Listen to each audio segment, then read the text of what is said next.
තරංග කොහොමද? හොඳයි. අයුවන්. අයුවන් ආයුෂ බොහෝ වේවා. සංගලා ඉතින් උදේම පත්තරත් එක්කයි නා තවත් වැදගත්ම වැඩසටහනකුත් එක්කත් සම්බන්ධලා දැන් අපි මේ මොහොතේ සම්බන්ධ වෙන්නේ තවත් වටිනම චරිත දෙකකට මැදිරියට ආරාධනා කරමින් විශේෂයෙන්ම සංග දැන් මේ දවස්වල මේ COVID-19 එක රටක් ලෝකයක් වෙනත් පැත්තකට ගිහිල්ලා ඉන්න වෙලාවක්නේ.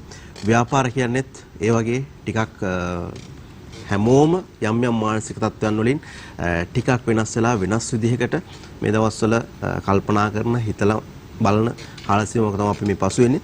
හැබැයි අපිට මේ සියල්ල එක්ක නැගී සිටින්න පුළුවන්කම තියෙනවා කියන එක අතීතයේ ඉඳන්ම අපිට දකින්න ලැබුණු අහන්න ලැබුණු කාරණා බවට පත් වෙලා තිනවා.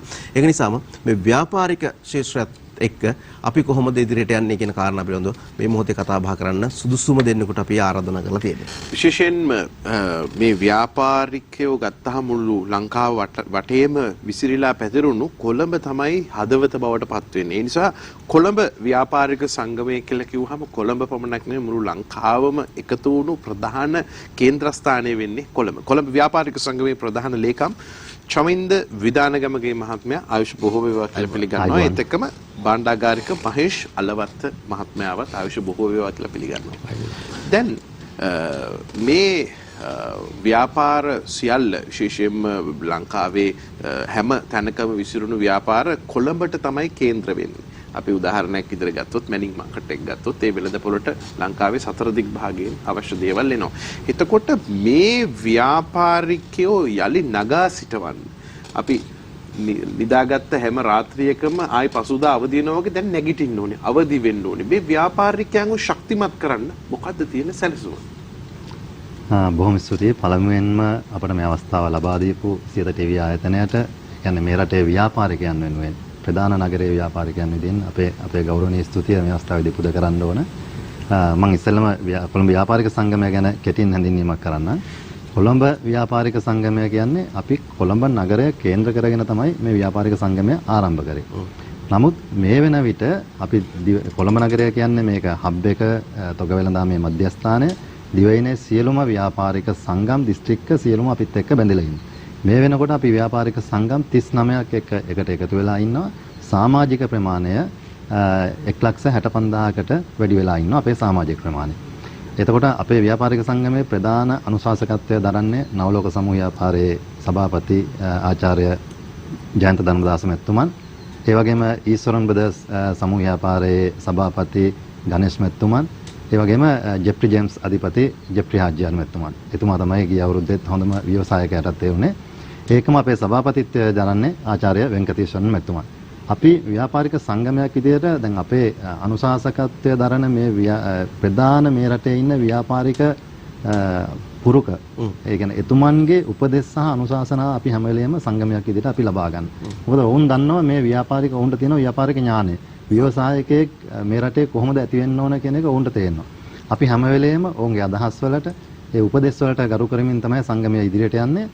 ඒ එක්කම දැන් මේ ඇති වෙලා තියෙන අවස්ථාවත් එක්ක අපි අපගේ සමාජිකයන් වගේම අපේ සමාජිකයන් නොවන සියලුම දේශීය ව්‍යවසායකයන් ඔවුන් නගා සිටුවන්, ඔවුන් කොහොමද පටන් ගන්න ඕන මේ ව්‍යාපාර, අපි මේක අභියෝගයක්.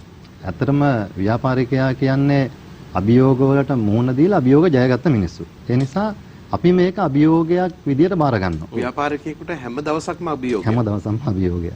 අද මේ වැටුණු ව්‍යාපාර නගා සිටවුණු සැලසුම්. එහෙම නැත්නම් අපි නිවැරදි මාර්ගය පෙන්වන්නයි සූදානම් වෙන්නේ. අපි ඒ ගැන කියමු අපේ ප්‍රධාන ලේකම්තුමා. හරි. අපි දැන් ඇත්තටම ඉස්සෙල්ලම දැන් අපි සැලසුම හදන්න ඉස්සෙල්ලා අර ලෙඩක් තියෙනකොට ඒ ලෙඩේ මූල බීජය අපි හොයාගන්න ඕනේ. අපි ඒ නිසා අපි දැන් පහුගිය කාලය තුල මේ ඇඳරි නීතිය කාලයත් එක්ක අපි සාකච්ඡා කළා. අපි හෙව්වා මේ ප්‍රශ්නෙට අපි කොහොමද මේ විසඳුමට අවතීර්ණ වෙන්නේ කියලා. අපි එතෙන්දී ප්‍රශ්නය අඳුනාගත්තා. ප්‍රධානම දේ අපි මේ වෙනකන් තාම කරන්නේ අපි ට්‍රේඩින් කරන්නේ. අපේ රටේ නිෂ්පාදන, අපේ රටේ වෙන හැම දෙයක්ම අපි යන්නේ බල්ක්. එහෙම වුණොත් අපේ රටේ නිෂ්පාදනයක් නෑ. අපි වෙන රටක බ්‍රෑන්ඩ් නේම් එකක් තමයි මෙහෙ ප්‍රොමෝට් කරන්නේ. අපි එතනින් වෙනස් වෙන්න ඕන. දැන් පළවෙනිම දේ අපිට බලන්න වෙන්නේ එතකොට අපි මොන විදිහටද මේක කරන්න වෙන්නේ කියලා. අපි එහිදී බැලුවා දැන් මේ වෙනකොට රජය විසින් ඉම්පෝට් කන්ට්‍රෝල් කරලා තියෙනවා. මේ රටට ආනයනයන් සීමා කරලා තියෙනවා.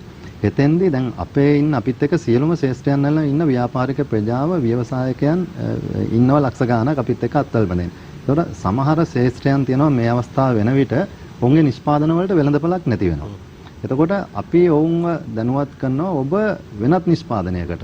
ඒ කියන්නේ මේ රට තුල පාරිභෝගිකයාට පළමුවෙන් අපේ රට තුල පාරිභෝගිකයාට ජනතාවට අවශ්‍ය කරන නිෂ්පාදනයකට ඔබ මුල පුරන්න ඕන දැන් මේ අවස්ථාවේ. ඒකෙදී අපි හිතන දේ අපිට තව කෙනෙක්ට ඒ කියන්නේ දැනුවත් කළා ඔයා මේ දේ කරන්න කියලා කිව්වට එයා ඒක තේරුමක් නැහැ. මොකද ව්‍යවසායකයෙක් කියන්නේ ඒ ව්‍යාපාරය ආරම්භ කරන්න තීරණ ගන්නේ ව්‍යවසායකයා විසින්. ඒ ව්‍යාපාරය එතකොට ගොඩනගන්න එයා විසින් තමයි කැපකිරීම කරන්නේ. ඒතකොට එයාට ඥානයක් තියෙනවා, බුද්ධියක් තියෙනවා. එයා ඒ කියන්නේ සැබෑ ව්‍යවසායකයා මේ වෙලාවේ තෝරා ගන්නවා මම මොනවද යන්න ඕන නිෂ්පාදන. එතකොට අපි දැන් ඉදිරියේදී තව මාසෙකින් අපි සුපර් මාකට් එකකට ගියාම 150ක් විතර සුපර් මාකට් එකේ හිස් වෙලා තියෙයි. මොකද අපි ඉම්පෝට් කරන භාණ්ඩ නැති හින්දා සුපර් මාකට් එකේ ලොකු අඩුවක් තියෙනවා. එතකොට අපිට යන්න වෙනවා අපි මේ රටේ මේ නිෂ්පාදන වලට අපිට යන්න පුළුවන්. එතෙන්දී අපි තෝරාගත්තා පළවෙනිම දේ මේ රටේ කෘෂිකාර්මික නිෂ්පාදන. කෘෂිකාර්මික අමුද්‍රව්‍ය අපි කාර්මික අමුද්‍රව්‍ය බවට පරිවර්තනය කරගන්න උවමනාවෙන්. එතෙන්දි වෙන්නේ දැන් ගොවියාගේ නිෂ්පාදන ටික. ගොවියාගේ නිෂ්පාදන ටික අපිට තාම අතනම හරි සිස්ටම් එකක් නැහැ රට පුරා ජනතාවට අවශ්‍ය කරන විදිහට බෙදන්න. අපි දන්නවා නුවරඑළිය, දඹුල්ල, අනුරාධපුර, වවුනියා මේ ඔක්කොම එන නිෂ්පාදන ටික එනවා දඹුල්ලට. නුවරඑළිය ඉඳලා දඹුල්ලට ඇවිල්ලා දඹුල්ලෙන් ආයි නුවරට යනවා. මම දැක්ක පහුගිය දවස්වල ජනාධිපතිතුමා නුවර ගිය වෙලාවෙත් ඒ ගැන කතා කරනවා. ඉතින් ඇත්තටම ඒක වෙනස් විය යුතුයි. 2010 වර්ෂයේදී වර්තමාන අගමැතිතුමන් එක ජනාධිපතිතුමා ඉන්න කාලේ මේ රටේ ආර්ථික මධ්‍යස්ථාන ඇති කරා. ඒ ආර්ථික මධ්‍යස්ථානවල ප්‍රධානම අවස්ථාවය වුණේ ගොවියාගේ නිෂ්පාදන අතරමැදියන් නොමැතිව තොග වෙළඳා වෙත ළඟා කර දීම. ඒ තුලින් පාරිභෝගිකයා වෙත අනිකුත් සිල්ලර වෙළඳා වෙත ලබා දීම තුලින් පාරිභෝගිකයා අතර යැවීම. නමුත් අද මේ වෙනකොට ඒ කන්සෙප්ට් එක සාර්ථක වෙලා නැහැ. අද මේ ආර්ථික මධ්‍යස්ථාන කියන්නේ මාකට් එකක් වෙලා. පිටකොටුවෙන් ගෙනෙල්ලා විකුණනවා සිල්ලර කඩ ගන්නට ගිහිලා තියෙනවා. අපි දැන් මේක ඇත්තටම දැන් මේ අවස්ථාවේ අපි තේරුම් ගන්න ඕන පළවෙනියෙන්ම මේ ගොවියාගේ නිෂ්පාදන ටික රට තුල අවශ්‍ය ප්‍රමාණයට ජනතාවට බෙදලා දීලා අතිරික්තයක් වෙන නිෂ්පාදන ටික අපි අඳුන ගන්න ඕන.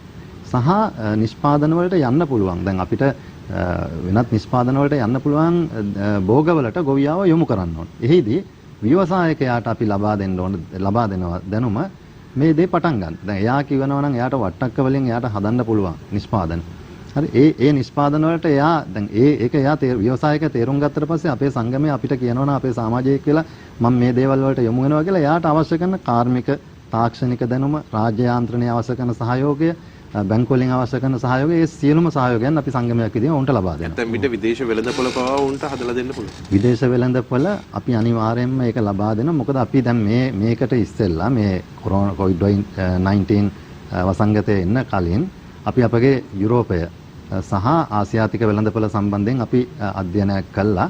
අපේ යුරෝපාවල අපේ තියෙනවා ප්‍රංශයේ තියෙන කොළඹ ව්‍යාපාරික සංගමයේ ශාඛාව. ඒ සභාපති ඉන්නවා අසංක විතාන මෙතුමන්. එතුමා අනෙකුත් රටවල් එක්ක, ඒ කියන්නේ යුරෝපයේ තියෙන රටවල් 16ක් එක්ක අනුකමිටු සම්බන්ධ කරන් ඒ වෙළඳපළත් එක්ක අපි ජනවාරි මාසෙ වෙනකොට සම්බන්ධ වෙලා තිබුණේ. ඔවුන්ට අවශ්‍ය කරන නිෂ්පාදන අපි මෙහෙන් හොයලා තිබුණා. දැන් එතකොට අපිට ඇත්තනම අර පහුගිය කාලේ ඉඳලා අපි කතා කරන දේක් තමයි වැලියු ඇඩ් කරන්න ඕන, අපිට බල්ක් යන ප්‍රොඩක්ට් අපි වැලියු ඇඩ් කරන්න ඕන කියලා. අපි අර කරන්න ඕන නෙමෙයි, අපි කළ යුතුයි. කරනවා කියන තැනට අපි ඇවිල්ලා තිබුණා. එතෙන්දී අපි ඒක පෙළගස්වගෙන එනකොට තමයි මේ අර්බුදයට අපි මුහුණ දුන්නේ. නමුත් ඒ වැඩපිළිවෙල අපි මේ COVID-19 අවසන් වුණාම නෙවෙයි, මේ COVID-19 තියෙන අතරතුරම අපි ඒක පටන් ගන්නවා. ඒ කියන්නේ අපිට අතෑරිච්ච මගෑරිච්ච අපිට වැරදිච්ච ඒවා හදාගන්න හොඳ අවස්ථාවක් ඇවිල්ලා තියෙන තරම්. COVID-19 එක්කම නැගී සිටමු කියන සංකල්පයත් එක්ක තමයි ඔබතුමාලා ඉස්සරහට යන්න දැන් මේ සියලු කටයුතු සූදානම් කරගෙන යන්නේ. දැන් අපි කොළඹ ව්‍යාපාරික සංගමේ භාණ්ඩාගාරිකතුමා මහේෂ් අලවත්ත මහත්මයා ඉන්න වෙලාවේ දැන් ඔබතුමාගෙන් අපි කැමතියි දැනගන්න දැන් මේ ක්‍රියාදාමය ක්‍රියාත්මක කරන්න ලොකු සංවිධාන ශක්තියක් ඔබතුමාට තියෙනවා කියන එක දැන් අපිට පැහැදිලි වෙනවා. මේකත් එක්ක ඔබතුමාගේ අතීතයත් එක්ක ඉදිරි සැලැස්මවල් කොහොමද ක්‍රියාත්මක වෙන්නේ සහ මේ ව්‍යාපාරික එකමුතුවත් එක්ක එකමුතු වෙන්න අත්වල බඳ ගන්න පුළුවන් අනිත් පාර්ශ්වයන් මොනවද කියන එක පොඩ්ඩක් පැහැදිලි කරලා හරි වටී. මූලික වශයෙන් ඔබ දෙපළටත් සියත ටීවී ආයතනයටත් බෙහෙම ස්තුතියි කොළඹ ව්‍යාපාරික සංගමයේ විදියට අපට අවස්ථාවක් ලබා දීම සම්බන්ධයෙන් විශේෂයෙන්ම මේ රටේ ඇතිවෙලා තිබෙන මේ අතර මේක ගෝලීය තත්ත්වයක් ලංකාව පුංචි රටක් වුණාට අපි පමණක් නෙමෙයි මුළු ලෝකෙම මුහුණ දීලා තියෙන තත්ත්වයක්. ඇත්තටම අපි කතා කරන්න ඕනේ කොළඹ ව්‍යාපාරික සංගමය දැනට වසර 5කට විතර පමණ හිදී තමයි අපි ආරම්භ කළේ. අපි ඒ වෙලාවේ අපේ මුඛ්‍ය පරමාර්ථය උනේ අපේ සුළු හා මධ්‍ය පරිමාණ ව්‍යාපාරිකයින් ප්‍රධාන ව්‍යාපාරිකයින් විදියට කොහොමද ඔසවා තබන්නේ ඊළඟට උන්ගේ පවුල්වල සුබ සාධනය මොන ආකාරයෙන්ද විය යුත්තේ කියන දේ තමයි අපේ මූලික පරමාර්ථන බවක් වෙලාවට සාම්ප්‍රදායික ව්‍යාපාරික සංගම් වෙළඳ සංගම් වල ආකල්ප වෙලා තිබ්බේ එක්කොලේ දන් දීමේ ව්‍යාපාරයක් එහෙම නැත්නම් වෙසක් උත්සවයක් අලලා දන්සලක් දීම එහෙම නැත්නම් තොරණක් නිර්මාණය කරන මෙතනින් එහාට දැවන්ත වැඩ කොටසක් නිර්මාණය කරන්න තමයි අපි අත්පොත් ලැබීමේ වැඩේ. විශේෂයෙන් වුණා අතීතය පිළිබඳව කතා කරන්න ඕනේ. ලොකු පිබිදීමක් ඇති වුණා. මොකද අපි පාස්කු ප්‍රහාරයත් එක්ක ලංකාවේ ව්‍යාපාර විශේෂයෙන්ම සංචාරක ක්ෂේත්‍රයේ දැවන්ත කඩාවැටීමක් සිදු වුණා. මේ මොහොතේදී ලංකාවේ සංචාරක ව්‍යාපාරයත් එක්ක සම්බන්ධ වෙච්ච අනිකුත් සියලුම ව්‍යාපාර අඩපණ වෙලා තිබ්බා. ඒ වෙලාවේ කොළඹ ව්‍යාපාරික සංගමයේ විදිහට අපි ප්‍රමුඛත්වය ගත්ත මේ වැටුණු ව්‍යාපාර නගා සිටුවීමේ පළමු ඒ විදිමුරේ පත්තු කරනවා. ඉතින්දී අපිට විශේෂයෙන්ම ඒවකට හිටපු මහ බැංකුවේ අධිපතිතුමත් එක්ක අපි සාකච්ඡා වාර ගණනාවක් තිබ්බා. ඒකට හිටපු අමාත්‍යවරුන් එක්ක සාකච්ඡාව ගණනාවක් කිව්වේවයි යම් යම් පළදායි මට්ටම් තිබෙනවා. ඉතින් අපි ඒවයින් උත්සාහ කරේ මේ කාරණෙත් එක්ක බැංකුත් එක්ක වෙච්ච සම්බන්ධීකරණය. එතකොට මේකත් එක්ක අපි පිළිබඳව කොළඹ ව්‍යාපාරික සංගමය පිළිබඳව ලංකාව පුරා විහිදී විසිරී පැතිරෙන සියලුම ව්‍යාපාරික ප්‍රජාව ඇස් දැල්ලගෙන අපි දිහා බලන්න පටන් ගත්තා. ඔව් දැන් අසංක දැන් ඔය කාරණාවේදී දැන් අර පාස්කු ප්‍රහාරයත් එක්ක මෙතුමන්ලා ඒ කඩාවැටුණු ව්‍යාපාරික ගොඩ ගන්න පෙටාෆේස්ටා ව්‍යාපෘතිය ඉතාමත් ලොකු පිටිපහලක් වුණා. අපිටත් මතක විදිහට 50ක විතර ඩිස්කවුන්ට් ලබා දීලා සුවිශේෂී කාර්යයක් එක්ක මිනිස්සු එකතු කරගත්තා මෙතෙන්ට යලිත් වතාවක් මේ ව්‍යාපාර ගොඩ. මේ වගේ කෙටි කාලීන මධ්‍ය කාලීන දීර්ඝ කාලීන සැලසුම් දැන් සකස් කරලා ඇති ඔබතුමාලා සාකච්ඡා කරලා ඇති ඒවා පිළිබඳව. කොහොමද? අපි දැන් පාස්කු ප්‍රහාරයත් එක්ක අපේ කෙටි කාලීන සැලසුම උනේ නතර වෙලා තුන ව්‍යාපාර නගා සිටුවීම. ඒකම ජාතීන් අතර ඇති වෙලා තුන අසමගිය. ඒ අසමගිය නැති කළා මොකද කොළඹ නගරය කියන්නේ සියලුම ජාතීන් ව්‍යාපාර කරන ප්‍රධානම නගරය. මේ වෙනකන් ඇත්තටම ව්‍යාපාරිකයන් අතර ඒ ජාතීන් වශයෙන් කිසිම ප්‍රශ්නයක් ගැටලුවක් වෙලා නැහැ. තුන්වෙනි පාර්ශවයක් විසින් යම් අවස්ථාවක මොන යම් අවස්ථාවක මූල බීජය සැපෙවුවා හැරෙන්න ව්‍යාපාරික ප්‍රජාව තුළ ගැටලුවක් මේ වෙනකන් වෙලා නැහැ. ඒතකොට අපිට උමනා වුණා මේ ජාතීන් අතර සමගිය ඇති කරන්න. ඒකම ජාත්‍යන්තරයට අපි පණිවිඩයක් දෙන්න ඕන. දෙන්න අවශ්‍ය වුණා මේ රට සාමකාමී. නැවත සංචාරක ශාස්ත්‍රයට එන්න පුළුවන් කියලා. ඒ අවස්ථාවේදී අපි තානාපති කාර්යාල, කන්සියුලර් කාර්යාල 41කට ආරාධනා කරා. අපි කොළඹ නගරයේ තුන පෙටාපියස්ටා වැඩසටහනට ආරාධනා කරා. ඒ තුලින් අපි ජාත්‍යන්තරයට පණිවිඩයක් දුන්නා. මේ රට සාමකාමී කියලා. ඊට පස්සේ ඒක අපි වෙනම නගරවලට නුවරට ගෙනිච්චා. ඊට පස්සේ අපි බලාපොරොත්තු වුණා අනිත් නගරවලට එහෙම යන්න. නමුත් මේ අවස්ථාව එන්න කලින් ඒක ඉදිරියටත් කරන්න. ඒ කියන්නේ ඇත්තටම අවශ්‍ය වුණේ BMI CH එකට ඒ වගේ ආයතනයකට ඇවිල්ලා වෙළඳ ප්‍රදර්ශනයට ජනතාව එනවට වැඩිය ජනතාවගේ නගරයට ගිහිල්ලා. ඒ නගරයේ ඉන්න ව්‍යාපාරිකයන්ගේ තියෙන නිෂ්පාදන පාරිභෝගිකයාට අඩු මිලට ලබා දෙන්න. ඒතකොට ව්‍යාපාරිකයා හිර වෙලා තියෙනවා නම් ඒ මුදල් පැත්තෙන් ඔහුටත් ඒ ව්‍යාපාර මට්ටම වැඩි දියුණු වෙනවා. ඒක තමයි අපේ පළවෙනි සැලසුම වුණේ. ඊට පස්සේ මධ්‍යකාලීන සැලසුමක් විදිහට අපි යෝජනා කළා රජයට ඒ අවස්ථාවේදී මොකද අපි ව්‍යාපාර ගොඩනගන්න දැන් අපිට අවශ්‍ය වෙනවා ව්‍යවසායක ඒ කියන්නේ රටක අනිවාර්යයෙන්ම රටේ ආර්ථිකය ගොඩනැංවීමට නම් දේශීය ව්‍යවසායකත්වය කියන දේ ඇති කළ යුතුමයි. දැන් අපේ රටේ ගත්තොත් 2.8යි ව්‍යවසායකත්වය තියෙන්නේ. සාමාන්‍ය දියුණු වෙන රටක 10%කවත් මේක යන්න ඕන. එහෙමනම් අපි මේ ව්‍යවසායකත්වය ඇති කරන මානසිකත්වය දරුවන්ගේ ඉඳලා ගේන්න ඕන. දැන් අද අපේ පාසල් අධ්‍යාපනය ගත්තොත් තරංගයක් තියෙනවා දරුවාව විභාග පාස් කරලා ડોක්ටර් කෙනෙක් කරන්න ඉංජිනේර් කෙනෙක්. අවල් තනතුර පිළිබඳ. තනතුර. ඒතකොට රැකියාවකට තමයි දරුවව ફોකස් කරන්නේ. අපිට ඕන මේ මානසිකත්වයෙන් අයින් කළා මේ දරුවා ජොබ් ක්‍රියේටර් කෙනෙක් කරන්න ඕන. එයා තව රැකියාවක් දෙන රැකියා නිෂ්පාදකයෙක් කරන්න ඕන. එතෙන්ට නම් අපි ඊළඟට අපිට සැලසුම් වුණා අපි කොහොමද මේක කරන්නේ? අපි ඇත්තටම රජයට යෝජනා කරා පාසල් අධ්‍යාපනයට කෘෂිකාර්මාන්තය සහ ව්‍යවසායකත්වය යන විෂය ඇතුල් කරන්න. ඒක 6 පන්තියේ ඉඳලා ඇතුල් කරන්න. එතකොට අපේ දේශීය ව්‍යවසායකයන් ගැන දරුවන්ට අධ්‍යයනය කරන්න. ඔවුන්ට ඒ තුලින් අභිමානයක් එනවා. ඒ කියන්නේ රට තුල ව්‍යවසායකයාට පිළිගැනීම වැඩි කිරීම තුලින් දරුවන්ට එනවා මේකට අපි එන්න ඕන. මම ජොබ් එකක් කරන්න ඕන කියලා. මේ ජොබ් එකක් නෙමෙයි මේ ව්‍යාපාරයක් පටන් ගන්න ඕන කියන මානසිකත්වය දරුවාට එනවා. ඒක ඇති කරන්න අපි පාසල් අධ්‍යාපනයට ඒ යෝජනාව කරා. ඊට පස්සේ දීර්ඝකාලීන සැලසුමක් වුණේ අපේ තුල දැන් මම කලින් කතා කරා වගේ අප රට තුල තියෙන නිෂ්පාදන වලට වැලියු ඇඩ් කරලා ජාත්‍යන්තර වෙළඳපොළ හා සම්බන්ධ වෙන. එහිදී අපි සැලසුම් සකස් කරලා තිබුණා මේ අගෝස්තු මාසයේ වෙනකොට සාක් ට්‍රේඩ් ෆෙයා එකක් ලංකාවේ පැවැත්වීමට. ප්‍රථම වතාවට. ඒ කියන්නේ මීට කලින් සාක් ට්‍රේඩ් ෆෙයා එකක් තිබිලා නැහැ. අපි ඒකට අගෝස්තු 27 28 29 දිනත් දාගෙන තිබුණේ. නමුත් දැන් මේ අවස්ථාවත් එක්ක අපිට ඒක බැරි වෙනවා. අපි ඒක න කෙටි කාලීන, මධ්‍ය කාලීන, දීර්ඝ කාලීන විසින් අපි සැලසුම් හදාගෙන තිබුණා. ඒ වගේම දැන් මේ කොරෝනා වෛරසයත් එක්කත් අපි මේ සැලසුම් අපි දැන් මේ වෙලාවට හදාගෙන තියෙනවා. අපි ඒවා දැන් ක්‍රියාත්මක කිරීමේ මුල් අදියරේ යනවා. දැන් කොළඹ ව්‍යාපාරික සංගමය මේ ආරම්භ කරලා තියෙන කටයුත්ත ඉතාම විශිෂ්ටයි. දැන් මේ වෙලාවේ කරන්න ඕනේ කටයුතු වලින් ප්‍රධාන තැනක් ගන්න හැම දිනෙකගේම අවධානය යොමු වෙන සුවිශේෂ කටයුත්තක්. භාණ්ඩාගාරිකතුමා දැන් අපිට කියන්න මේ කටයුත්තට දායක වෙන්න ඔබතුමාලාගේ කොළඹ ව්‍යාපාරික සංගමයේ සේවාව ලබා ගන්න අනිකුත් ව්‍යාපාරික ආයතන තියෙනවා. ඒ ආයතන කොහොමද මේකට සම්බන්ධ වෙලා මේ මඟ පෙන්වීම ලබා ගන්න? ඒ තොරතුරු පිළිබඳව දැන් කුඟක් මේ වැඩසටහනත් එක්ක මේ වෙලාවේ සජීවීව නරඹන අයටත් ඔය ගැටලුව මතුවෙනවනේ. කොහොමද මේ අය මේකට සම්බන්ධ වෙන්නේ, මේ ප්‍රවාහයට ඇතුල් වෙන්නේ? ඇත්තම අපි කොළඹ ව්‍යාපාරික සංගම විදිහට මුලින්ම විදිහට අපි කොළඹ කේන්ද්‍ර කරගත්තට මේක ලංකාව පුරාම විහිදී විසිරී පැතිරී තිබෙන මේ වන විටත් ප්‍රධාන වෙළඳ සංගම් ලංකාව පුරා තිබෙන 39කට ආසන්න ප්‍රමාණයක් අපිත් එක්ක අත්වල බැඳගෙන ඉන්නවා. මේ 39 භාණ්ඩ හා සේවා සපයන සුළු හා මධ්‍ය පරිමාණ ව්‍යාපාරිකයන්ගෙන් නියුත් වෙච්ච සංගම්.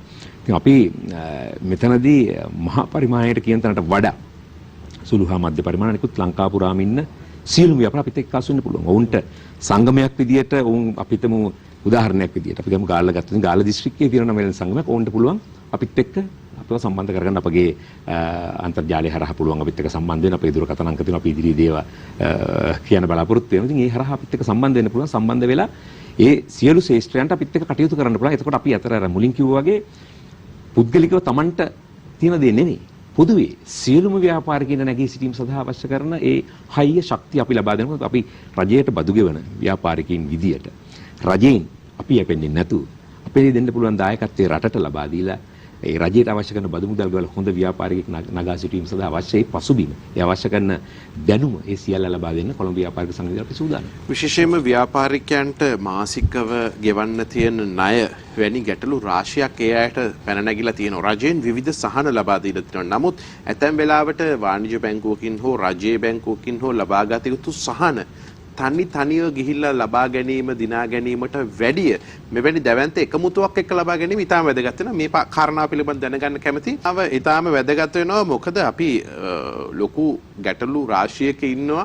මේ පිළිබඳව හරි අවබෝධයක් ලබා ගන්න, හරි දේ ලබා ගන්න, දැනගන්න විශේෂයෙන්ම මූල්‍ය ආයතන, බැංකු, පෞද්ගලික වේවා රජයේ වේවා ඒවෙන් ලැබෙන සහන කොයි විදිහටද ලබා ගන්න කියන කාරණා පිළිබඳව මෙවැනි දේ සම්බන්ධයෙන් යමක් කියන්න ඕනේ. මොකද ව්‍යාපාරික ප්‍රජාව තව සතියකින් දෙකකින් රට ඇරියට පස්සේ ඒ අය ආයි පටන් ගන්න ඕනේ වැඩ කරන්න. එතකොට යම් ශක්තියක්, සහනයක් වෙනවා. මොකද බිඳුවේ ඉඳන් නෙමෙයි පටන් ගන්න. එතකොට කිසියම් සහනයක් එක්ක පටන් ගන්නකොට එයාට ලොකු ශක්තියක් ලැබෙනවා. ඒ පිළිබඳව භාණ්ඩාගාරිකතුමා අපි විශේෂයෙන් මතක් කරන්න ඕනේ නේද? ඇත්තටම දැන් අපි බැංකු වලින් ලැබෙන සහන පිළිබඳව කතා බහ කරද්දී එක බැංකුවකින් ගිහිල්ලා අපි සාකච්ඡා කරනවට වඩා විශේෂයෙන්ම මේ සම්බන්ධයෙන් කියන රජයේ ප්‍රමුඛ ආයතන තමයි මහ බැංකුව.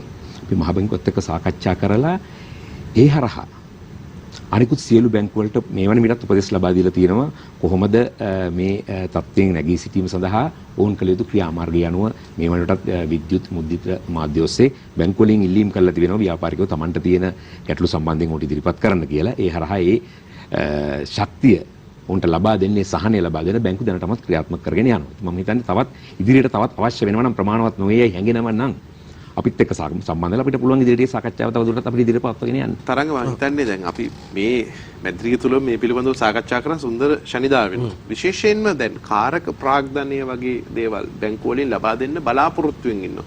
එතකොට මෙන්න අර ඔබතුමා කිව්ව ව්‍යාපාර ආරම්භ කරන්න රැකියාව මවන්නෙකු වීම රැකියාව නිෂ්පාදකවරු වීමට හොඳ අවස්ථාවක්. ඒ අවස්ථාව ඇත්තටම මේක ස්වර්ණමය අවස්ථාවක් මේ COVID-19 කොරෝනාව හරහා උදා වෙලා තියෙන්නේ. මේ අවස්ථාව කොහොමද ප්‍රයෝජනයට ගන්නේ සංගමයක් විදිහට? පැහැදිලිවම ඇත්තටම මේක අපි වෙනස් විදියට හිතලා වෙනස් විදියට හිතනවා නම් මේක ස්වර්ණමය අවස්ථාවක් තමයි අපිට උඩට එන්න පුළුවන්. මොකද අතීතයේ ඉඳලා ගත්තාම අපි ආපු අර ව්‍යාපාර පැටර්න් එක අපි මේ වෙනකම් මාර්තු වෙනකම් අපේ ව්‍යාපාර අපි කරගෙන ආපු ඒ ස්ටයිල් එක අපිට වෙනස් කරන්න වෙනවා හැම කෙනාම. එතකොට දැන් කාරක ප්‍රාග්ධනය ලබා ගැනීමේදී දැනට මේ ව්‍යාපාර කරගෙන යන ව්‍යාපාර ඒවාට වෙළඳපළ නැත්නම් අතර මේ කාරක ප්‍රාග්ධනය අපි ඒ ව්‍යාපාරයට යොමු කිරීම තුළින් ඵලදායීතාවයක් ලබා ගන්න බෑ. එතෙන්දී තමයි අපි ඒ ව්‍යාපාරයේ ඒ ව්‍යවසායකයට තමයි ඒ දැනුම අපි කියන්නේ ලබා ගන්න අලුත් නිෂ්පාදන වලට යන්නේ. ඒ සඳහා ප්‍රොපෝසල්ස් හදලා ඔවුන් මේක ලබා දුන්නාම අපි මහ බැංකුවත් එක්ක අපි ඍජුව සාකච්ඡා කරනවා මහ බැංකුව අධිපතිතුමන් එක්ක මුදල් අමාත්‍යාංශ ලේකම්තුමත් එක්ක ඒ ව්‍යාපාර නගා සිටුවීම සඳහා අවශ්‍ය කරන ඒ රජය මගින් ලබා දෙන සහන ලබා දීමට අපි අතරමැදියෙක් වෙලා අපි ඒක ලබා දෙනවා. කටයුතු කරනවා. මේ ඒක මම හිතන්නේ අපේ දැන් අපේ සංගම් වල ඉන්න සමාජිකයෝ ගොඩක් තේරුම් ගන්න මෙතෙන්දී අසංක වෙන ප්‍රධානම දෙයක් තමයි මේ රැල්ලට ව්‍යාපාර කරපු ව්‍යාපාරිකයෝ මේ වෙලාවේදී හැලෙනවා. අනිවාර්යයෙන්. ඒ කියන්නේ මම බිස්නස් එකක් කරනවට මමත් ව්‍යාපාරයක් පටන් ගන්න ඕන කියලා තමන් මුදල් වියදම් කරන් කරේ එයාට විෂන් එකක් නැතුවනේ. අර එක කාලයක් තිබ්බ මීට අවුරුදු 15කට ඉස්සරකට කලින් අර බ්ලොග් වල එහා පැත්තේ ගෙදර හදනකොට මේ පැත්තේ හදනවා. අන්න එහෙම ව්‍යාපාර පටන් ගත්ත අයට මේකේ රැඳෙන්නත් බෑ. රැඳෙන්න බෑ. දැන් මේ එහෙම නැතුව ඇත්තටම ව්‍යාපාරික ඥාණයෙන් මේ රටේ ව්‍යාපාර පටන් ගත්ත ව්‍යවසායකයා මේකෙන් මොන මේකෙදිකෙන්වත් පිටිපස්සට යන්නේ නැහැ. මේක අවස්ථාවක් කරගෙන ඉදිරියට යනවා. මේ වෙනක සංගමේ සමාජිකයන් ප්‍රබල සමාජිකයන් දෙකතුනකුත් එක්ක නිලධාරීන් දෙදෙනෙකුත් එක්ක අපි කතා බහ කරමින් හිටියේ මේ ව්‍යාපාරයෙන් නගා සිටුවීමේ කටයුත්ත කොහොමද කරන්නේ සහ පිටකොටු ආශ්‍රයෙන් එහෙම නැත්නම් පිටකොටු මූලික කරගෙන මේ පවත්වන සංගමය දීප ව්‍යාප්ත සංගමයක් බවට පත් කරන්න වුන් දැන් කටයුතු කරලා ඒ සඳහා සමාජීන් එකතු වෙලා ඉන්න අවස්ථාවක තමයි අපි මේ කතා බහ කරමින් ඉන්නේ. දැන් විරාමයට යන්න පෙර ආදෝ චමිත මහත්මයා කියපු දෙයක් තමයි මේ එන්නම් වාලේ ව්‍යාපාර කරන්න ඇවිල්ලා. එහෙම නැත්නම් තව කෙනෙක් කරනවා බලාගෙන ව්‍යාපාරයකට ඇවිදilla මේ ව්‍යාපාරික ශාස්ත්‍රයේ යම් පිරිසක් ඉන්නවා. හැබැයි මේ වෙලාවේ ඔවුනුත් හැරිලා තියෙනවා කියන කාරණාවත් එක්ක.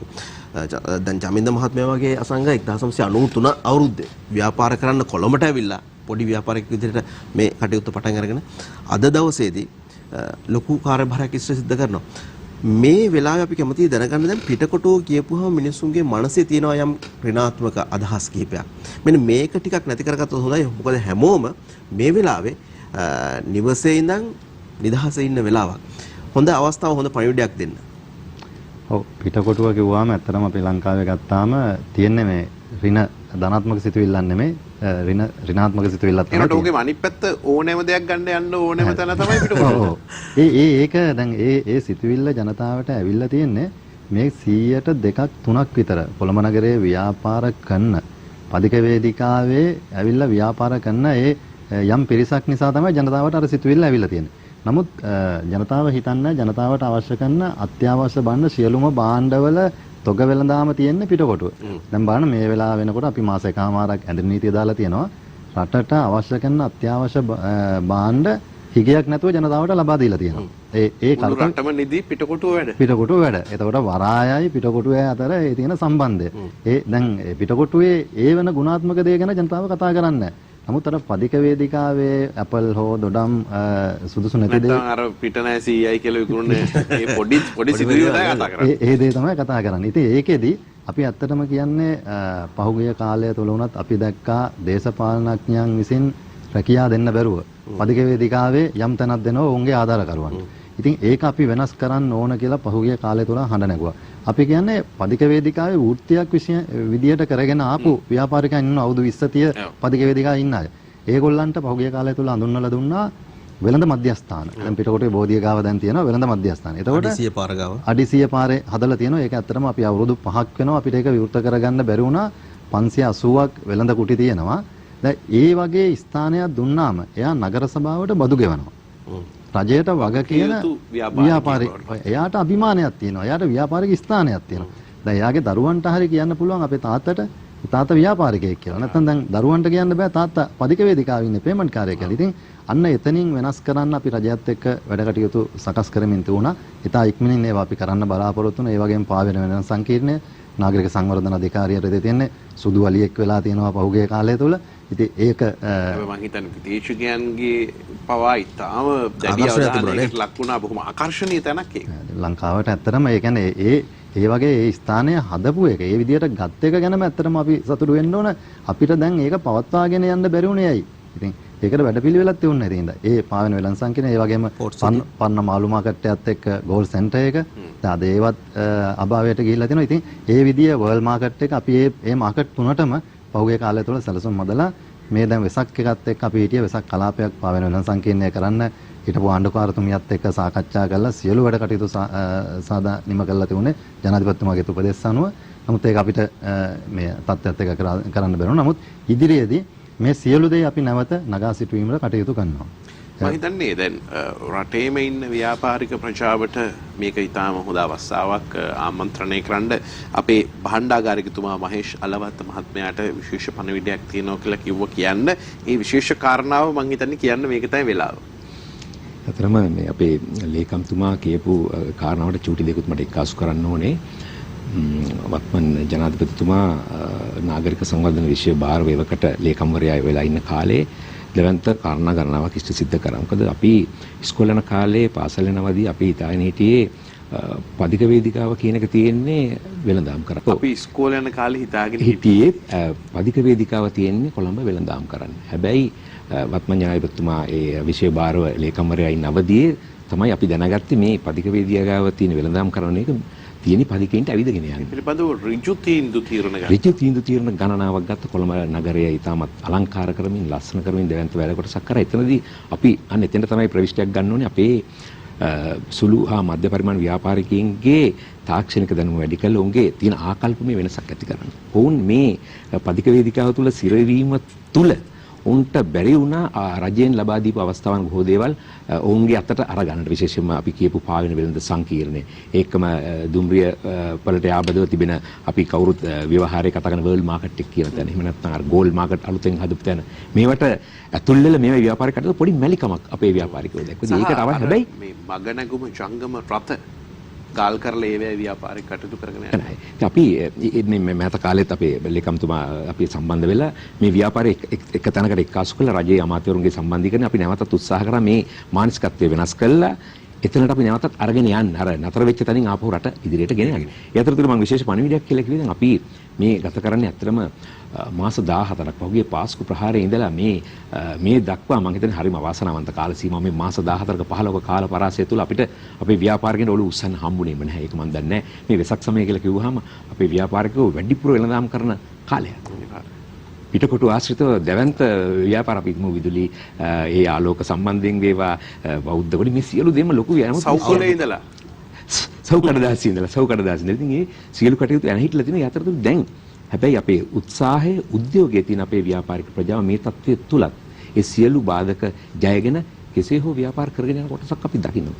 ඒ ඇඳිරි නීති සමය තුළදී අවශ්‍ය කරන නිසි අවසරය නිසි බලපත්‍ර ලබාගෙන ගේම් එකට ගිහින් එහෙම නැත්නම් ජංගම ක්‍රමයකට එහෙම නැත්නම් ඔන්ලයින් සිස්ටම් එකකට මේ කටයුතු කරගෙන යන ව්‍යාපාරික කොටසක් ඉන්නවා. එතකොට අපි අපේ ව්‍යාපාරික ප්‍රජාව තුළ තිබිය යුතුයි යම්කිසි සංයමයක් සන්නීතිකරක භාවයක් රජයෙන් ලබා දෙන උපදෙස් වලට අනුගත වෙමින් මේ කටයුතු කරගෙන යන්න. ඒ වගේම රජයේ යම් තැන් තියෙනවා නම් මග ඇරිච්ච උන්ට නිසි අවසරය ලබා දෙන්න. ඒ සඳහා ඒ අවශ්‍ය පීවර ගන්න ඕනේ. මම විශේෂයෙන් මතක් කරන්න කැමතියි අද දිනෙත් අපේ කොළඹ ව්‍යාපාරික සංගමයත් සමග අත්වැල් බැඳගෙන ඉන්නවා ලංකාව පුරා ඉන්න ඉන්ධන පිරවුම්හල් 1200ක ආසන්න ප්‍රමාණයෙන් සැලකිය යුතු කොටසක් අපේ සමාජික විදිහට කටයුතු කරනවා. උන්ට ලොකු ගැටලුවක් වෙලා තියෙනවා. උන්ගේ මේ වකවානුවතුව අත්‍යවශ්‍ය සේවා විදිහට ඉන්ධන පිරවුම්හල් වලින් ලොකු සේවාවක් ලබා දෙනවා. නමුත් එහි කාර්ය මණ්ඩලය පාරිභෝගික සේවා සහායක මහත්වරු එහෙම නැත්නම් අපි ව්‍යවහාරයේ පොම්පකරුවන් කියලා හඳුන්වන කොටසට උන් දිනපතාම වැඩ. දිනපතාම රාත්‍රී 10-11 වෙනකම් ඉන්ධන පිරවුම්හල සේවය පවත්වන උන්ට අවසරපත් ලබා ගැනීමේදී යම් ගැටලු ඇති වෙලා තියෙනවා. මොකද ගමේ ගියපු අයට එන්නේ නිදියන්නේ. ඔව්. යම් තැන්වල වැඩට ආපු අයට ගම යන්න විදිහක් යන්න විදියක් නැහැ. ඉතින් පිරවුම්හල් හිමියන් අපහසුතාවයට පත් වෙලා තියෙන මේ තත්ත්වයට. ඒ නිසා අපි බලධාරීන්ට කියන මේ සම්බන්ධිනුත් විශේෂ අවධානයක් යොමු කළා. මේ කරුණු කාරණා හරි මම මේ එක කාරණයක් මේ මතු කරේ. ඒ සඳහා නිසි අවස්ථාවේ ඒ ඇරුණු කොට ඉන්ධන පිරවුම්හල් පමණක් නෙවෙයි අනිකුත් සියලුම ඒවට අවශ්‍ය කරන මේ නිසි අවසරය ලබා දෙමින් මේ තත්ත්වයෙන් හොඳ සේවාවක් ලබා දෙන්න අවශ්‍ය සහයෝගය ලබා දෙන්න. ඔව් දැන් අසංක මේ කොළඹ ව්‍යාපාරික සංගමය කියපුවාම අපේ මුලින් අදහස තිබුණේ මේ කොළඹට සීමා වෙච්ච සංගමයක් කියන එක විතරයි. නමුත් දැන් අපිට පැහැදිලි වෙනවා මෙතුමාගේ පැහැදිලි කිරීම එක මේක රටේ ඉන්න සියලුම ව්‍යාපාරික එකමුතුන්ට සහ තනි ව්‍යාපාරිකයන්ටත් මේ සමග එකතු වෙන්න පුළුවන් කියන කාරණාව. මේ වෙලාවේ අපිව බලාගෙන ඉන්න අපේ හිතවතුන්ට යම් ව්‍යවසායකයෙක් වෙන්න පුළුවන් ව්‍යාපාරයකට එකතු වෙලා ඉන්න කෙනෙකුට කොහොමද ඔබ සංවිධානයත් එක්ක සම්බන්ධ වෙනවා නම් අත්වල බඳ ගන්න කොහොමද මේ සම්බන්ධතාවය ඇති කරගන්න හොඳම ක්‍රමය? ඔවුන්ට පුළුවන් අපේ වෙබ් එකට cblk.com ඒ හරහා තොරතුරු අරගෙන ඒ හරහා සම්බන්ධ වෙන්න පුළුවන්. අපේ සියලු විස්තර ඒකේ තියෙනවා. ඊට අමතරව අපි දුරකථනය මගින් අපිව සම්බන්ධ කරගන්න පුළුවන්. මේ අවස්ථාවේදී අපේ කාර්යාලය විවෘත නැති නිසා අපගේ ජම්ගම දුරකථන වලට කෙලින්ම උන්ට කතා කරන්න පුළුවන්. ඒ අවශ්‍ය කරන ඒ කියන්නේ අපේ ඇත්තටම අපිට අපේ සමාජිකයෙක් විය යුතුම නැහැ. ඔහු දේශීය ව්‍යවසායකයෙක් නම් ඔහුට අවශ්‍ය කරනවා නම් යම් දෙයක් අපි ඒක ලබා දීමට අපේ සමාජිකත්වය මේ අවස්ථාවේදී අපි බලන්න ඒ ලබා දීමට අපි උපරිමයෙන්ම කැප වෙනවා. ඔව් විශේෂයෙන්ම මේ අර විරාම අතරතුරත් ඔබතුමාලා කියපු දෙයක් තමයි මේ අපේ වෙළඳ සංගමත් එක්ක එකතු වෙන පුළුවන් එකතු වෙලා ඉන්න සහ විශේෂයෙන්ම පාසල් දරුවන් ප්‍රවාහනය කරන වාහන හිමිකරුවන්ට ලොකු ප්‍රශ්නයක් ගැටලුවක් තියෙනවා. ඒ වෙනුවෙන් සංගමක දිනක් කතා බහ කරනවා කියලා. ඔව් සමස්ත ලංකා පාසල් ළමුන් ප්‍රවාහනය කරන්නන්ගේ සංගමය. පාසල් මේ අවස්ථාවත් එක්ක එකපාරම වහන්න වුණාට පස්සේ ඔවුන් ඇත්තටම ඔවුන් ජීවත් වෙන්නේ පාසල් දරුවන් ප්‍රවාහනය කළ ඒ මාසිකව ලැබෙන චේතනයේ. ඔවුන්ගේ පාලිකාවන් ඉන්නවා, රියදුරු මහත්වරුන් ඉන්නවා. ඉතින් විශාල ප්‍රමාණයක් ඔවුන්ගෙන් ජීවත් වෙනවා. සමාජිකයෝ ඒ සංගමය තුල සමාජිකයෝ ඉන්නවා 48000ක්. අද මේ වෙනකොට දැන් මාස දෙක කාලයක් වෙන්න වෙනවා. ඔවුන්ට ජීවත් වීමට ආදායමක් නැහැ. අපි දැක්කා පෞගිය කාලේ ප්‍රවාහන ඇමති මහින්ද අමරේන ඇමතුමා විසින් ඉල්ලීමක් කරනවා දෙමව්පියන්ට මේ පාසල් ප්‍රවාහන සංගමයට මේ පාසල් ප්‍රවාහනය කරන්නන්ට මුදල් ගෙවන්න එපා කියලා. ඉතින් ඇත්තටම අපි මේ වෙලාවේ ඇමතුමාට අපි මාධ්‍ය නිකුත් කරා ඇමතුමාටත් අපි දැනුම් දුන්නා ඒක පාක්ෂිකව එහෙම තීරණ ගන්න එපා. මේ 48000කට වැඩිය ඉන්න මේ සමාජික මේ පවුල් ඔවුන් ජීවත් විය යුතුයිනේ. දැන් ඔවුන් ඉල්ලන්නේ මාසික ඔවුන්ට ලැබෙන චේතනයෙන් 150. රුපියල් 5000ක් දරුවා වෙනුවෙන් දුන්නා නම් 2500 මේ මාස වලට උන් ඉල්ලන්නේ. දැන් පාසල් නිවාඩුවට පෙර සාමාන්‍යයෙන් ලබා දෙනවනේ දෙමෝපියෝ. නමුත් ඒ ලබා දෙන්න හම්බුනේ නෑනේ. නෑ. නිවාඩු මාසෙටත් වෙනද ගන්නවා. ඇත්තටම දැන් මේ අවස්ථාවේදී ඔවුන් ඒ කියන්නේ ඔවුන්ගේ වාහන ලීසින් පහසුකම් ලබා දුන්නත් ලීසින් ආයතන වලින් නමුත් ආදායම් බලපත්‍ර අලුත් කරන්න ඕන ඒ වගේම ඉන්ෂුරන්ස් කරන්න ඕන වාහන වල ටයර් දාන්න ඕන මේවා නඩත්තු කරන්න අවශ්‍ය කරන දේවල් තියෙනවා නැවත පාසල් පටන් ගත්තා. ඒ නිසා අපි දෙමව්පියන්ට කියනවා තමන්ගේ තියෙන වටිනාම සම්පතනේ දරුවන්ට අධ්‍යාපනය ලබා දීමට ආරක්ෂිතව රැගෙන එන මොවුන්. හරි ඔවුන්ට ඒ මාසිකව ලබා දෙන චේතනයෙන් 150ක් දීමට කාරුණික වන්න. ඒ වගේම කාර්යාල ප්‍රවාහන සංගම්. දැන් ඔවුන් ඉන්නවා ඒ කියන්නේ මේ රටේ වාහන තදබදයටත් විසඳුමක් තමයි මේ කාර්යාල ප්‍රවාහනය. ඇත්තටම දැන් ඔවුනුත් මේ තත්ත්වයටම වැඩි වෙලා ඉන්නේ. දැන් රජයේ සේවකයෝ පෞද්ගලික ආයතන දෙපාර්තමේන්තු වල සේවකයන්ට මේ වෙනකොට වැටුප ලැබෙනවා. ඒ නිසා කාරුණික වෙන්න කියලා අපි ඉල්ලනවා සියලුම දෙනාගෙන්. මොකද මේ ප්‍රශ්නය අපි බෙදා ගන්න ඕන. මේක තව කෙනෙක්ට ඇඟිල්ල දික් කරන්න බෑ. මේක රජයේ වගකීමක්. ජේනුත් යම් සහනදායි රුපියල් 5000 දීමනාව බොහෝ දෙනෙකුට අපි දුටුවා ගම් මට්ටමින් පළාත් මට්ටමින් ලබා දෙන ආකාරය. නමුත් අනෙකුත් කණ්ඩායම් වලට විශේෂයෙන්ම තමන්ගේ දරුවා ආරක්ෂා කරගෙන යන දෙමව්පියන්ටත් වගකීමක් තියෙනවා කියන කාරණාවයි ඔබ මතු කරන්නේ. දැන් ඔබතුමා මේ කාරණා කියාගෙනදී තව ගැටලුවක් තියෙනවා මේ දැන් විශාල වශයෙන් ගොඩනැගිලි ආදී ව්‍යාපාර සඳහා කුලී පදනම මත ලබා දුන්නු අයට කුලිය ලැබෙන්නේ නැහැ. ඇතැම් විට මේ ගොඩනැගිලි ලක්ෂ ගණන් බැංකු ණය පහසුකම් අරගෙන තමයි ගොඩනැගුවේ. මොකද කරන්නේ? 17 කල්පනා කරනවා බැංකුවට සල්ලි දාන්න ඕනේ මේ පැත්තෙන් කොහොමද ඉල්ලන්නේ? ඒ අයට යම් සහනයක් තියෙනවා. ඇත්තටම දැනට නෑ. අපි ඒක තමයි ඊයේ අගමැතිතුමාට අපි ලිපියක් මගින් දැනුම් දීමක් කරා ඉල්ලීමක් කරා. මොකද දැන් ව්‍යාපාරිකයෝ ගත්තාම 70%ක් ව්‍යාපාරික ස්ථාන පවත්වාගෙන යන්නේ කුලී සහ බදු පදනම් මත. ඒතකොට ඒක ඇවිල්ලා සමහර වෙලාවට මිලියන 3-4 මාසික කුලිය වෙනවා.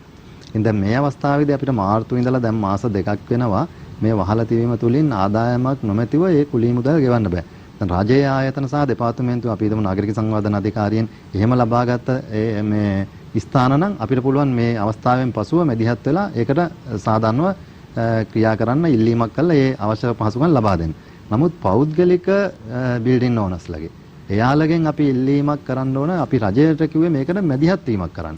අපි කියන්නේ මේ අවස්ථාවේදී සියලු දෙනා මං කිව්වේ මේකේ වගකීම ගන්න ඕන කියලා අපි ඔවුන්ගෙන් ඉල්ලන්නේ 130ක් මේ 3 ඒකක ප්‍රමාණයක් මේ මාසවලට ගන්න. ඒක මාස 3ක් දක්වා මේ ව්‍යාපාරිකයන්ට ලබා දෙන්න. ඔබත් එක්ක කාලයක් තිස්සේ මේ පවත්වාගෙන මේ ව්‍යාපාරික පවත්වාගෙන ඇවිල්ලා කාලයක් තිස්සේ ගනුදෙනු කරන ව්‍යවසායකයන්නේ. මොකද මොවුන් මේ ව්‍යවසායකත්වයෙන් ඈත් වුණොත් තවත් රැකියාව විශාල ප්‍රමාණයක් අපිට නැති වෙනවා. ඒ නිසා රජය අනිවාර්යෙන් මේකට මැදිහත් වෙන්න ඕන කියන්නේ රජයට ඉල්ලීමක් කරන්න පුළුවන් පෞද්ගලික අංශයෙන් මේකට මැදිහත් වෙන්න මේ හරහා 130ක ප්‍රමාණයක් ඔවුන් මේ මාස 3ක කාලයක් ගන්න. මොකද ඔවුන්ට අර කියපු බැංකුව වලින් දීලා තියෙන වරප්‍රසාද ටික ඔවුන්ට ගන්න පුළුවන් බිල්ඩින් ඕනට. ඒ නිසා ඒකට අපි හිතනවා සාවධානව මේ බිල්ඩින් ඕනස්ලාත් රජයත් අගමැතිතුමාත් මැදිහත් වෙයි කියලා අපි සුසිල් ප්‍රේමජයන්ත ඇමතුමාට ඊයේ දුරකථනයෙන් කතා කළා. එතුමා ඒ සම්බන්ධයෙන් ඍජුවම මැදිහත් වෙන බව අපිට ප්‍රකාශ කරා.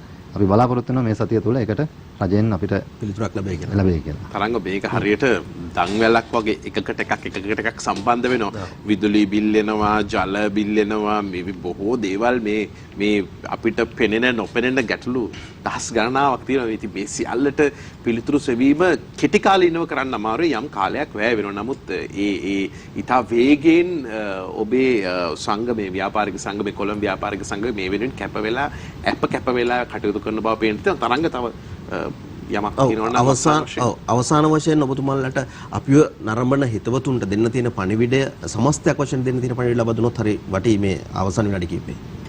ඔව් මම එක අවස්ථාවක් කරගන්නම්. මොකද දැන් අපි මේ ඇඳිරි නීතිය කාලයෙන් පස්සේ නැවත ව්‍යාපාර රජයේ ආයතන දැන් අපි පටන් ගන්න හිටිය 4 වෙනිදා දැන් රජය විසින් නැවත දැනුම් දීලා තියෙනවා ජනාධිපති මාධ්‍ය ඒකකයේ විසින් 11 වෙනිදාට මේ පෞද්ගලික ව්‍යාපාරික ස්ථාන කඩසාප්පු විවෘත කිරීමට ඉඩ ප්‍රස්තාව ලබා දීලා තියෙනවා.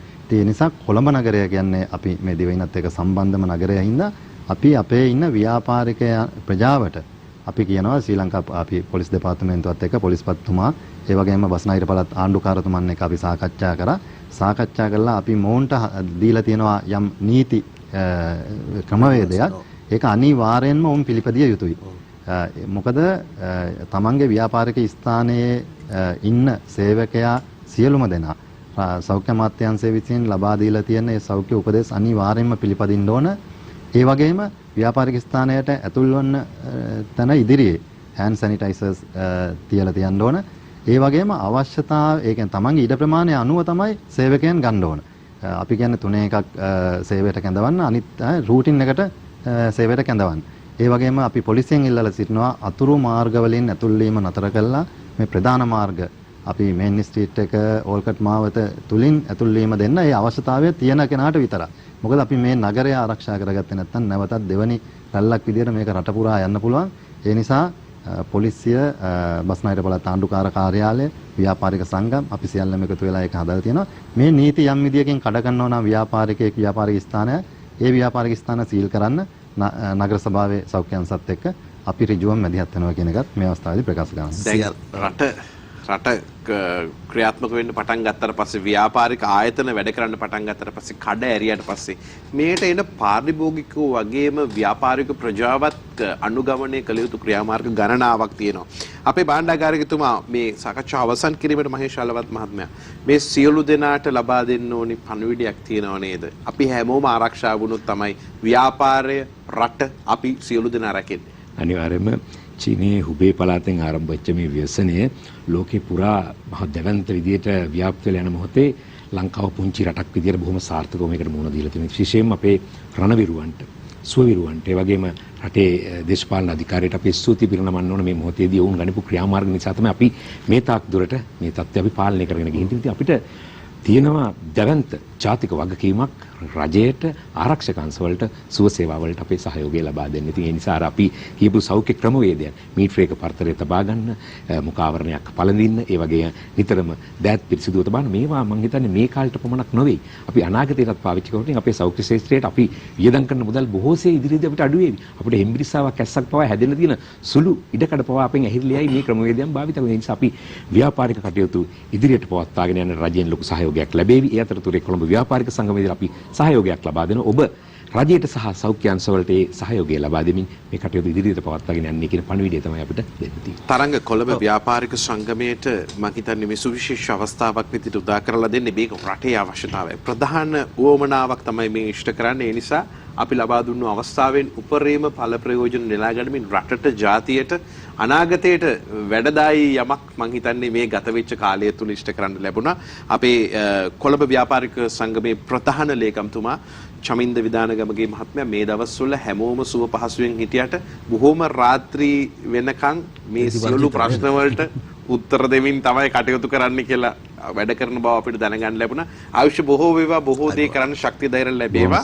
භාණ්ඩාගාරික මහේෂ් අලවත්ත මහත්මයා ඔබතුමත් බොහොම උදව් උපකාර කරනවා මේ කටයුතු වලට. අපේ විධායක නිෂ්පාදකතුමා කිව්වා මේ සියලු දෙනාට දායකත්වය ලබා දෙන්න අපි අපේ වගකීම මේක තමයි මාධ්‍ය වගකීම.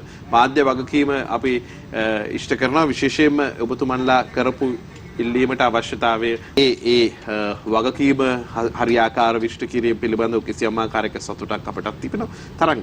ඔව් එහෙමනම් ඉතින් අපි සූදානම් වෙනවා තුමන්ලට සමුදීලා දිනපතා අලුත් වීඩියෝ සහ ප්‍රවෘත්ති නැරඹීමට ඉහත බටන් එක ක්ලික් කර සියත TV subscribe කරන්න.